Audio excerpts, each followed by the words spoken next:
society is becoming more monitored and controlled by the government every single day. And many people are feeling the watchful eye of Big Brother. And we did that during the COVID-19 pandemic. But one church's story is the perfect case in point. Calvary Church was sued for millions from the government for being accused of super spreading. Our federal government targeted Calvary Church through illegal geo-fencing using citizens' private cell phone data. Joining us live now to discuss, legal counsel for the group representing Calvary Church Advocates for Faith and Freedom, Mariah Gondeiro. Mariah, welcome. Thank you for having me. So tell us about geofencing. Okay, so geofencing is typically a tool that law enforcement uses to track suspected criminals. So what it is these technology companies and the government, they put a virtual bound around a specific geographic location, and then they track the cell phone users going in and out of that boundary using their location data on their cell phone. But the key here is that typically you have to get a warrant to be able to do this. You have to have probable cause of criminal activity. Here, we have law-abiding citizens going to church, not suspected of any criminal activity. So how do they get away with doing that? Well, they say that they did this for research purposes. They said that this was part of their enforcement measures to help them enforce the COVID-19 fines, and they had to do this to understand the effects of their COVID-19 orders so they can use this research for the future. But the reality is that they're just using that as a crutch.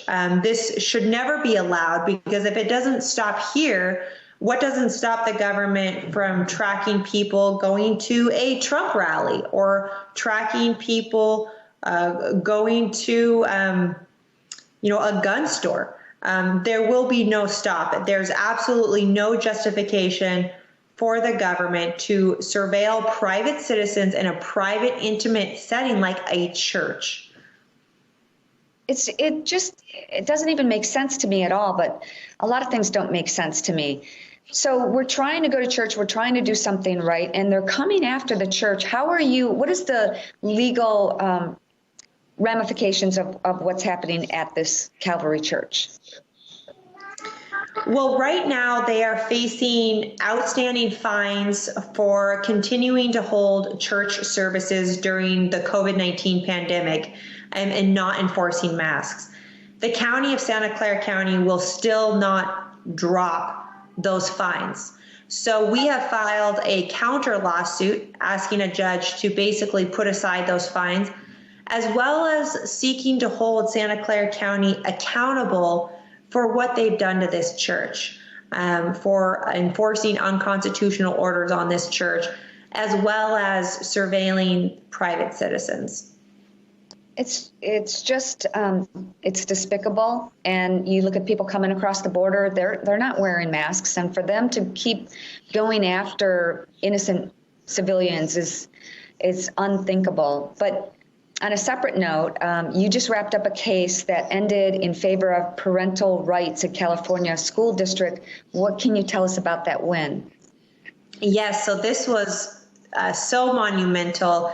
We're representing a district, Temecula Valley Unified School District, who has a conservative majority right now. They passed a resolution preventing a critical race theory, as well as adopting a parental notification policy, which you would think would be pretty common sense, notifying parents of important developments with their children regarding their gender identity. Well, outside groups and unions sued the school district, trying to basically ask a judge to halt or prevent them from enforcing these policies. Well, we recently just got a state judge in California to side with us and hold that what the district did was constitutional. They were in their right, because local school districts have the authority to create policies for the people. Wow. Well, continue, please, to stand up for the innocent. Thank you so much for what you're doing. How can people follow you and support you in your efforts? Yes, so you can follow us at Advocates for Faith. You can support us going to faith-freedom.com. You can support us financially, also with prayers, volunteer work, following us, just staying informed on what we're doing, because this is a battle and we need a lot of people helping out with this. Well, thank you so much for joining me. You too are truly an Esther, and we need more like you. God bless you. Thank you. Thank you so much for having me.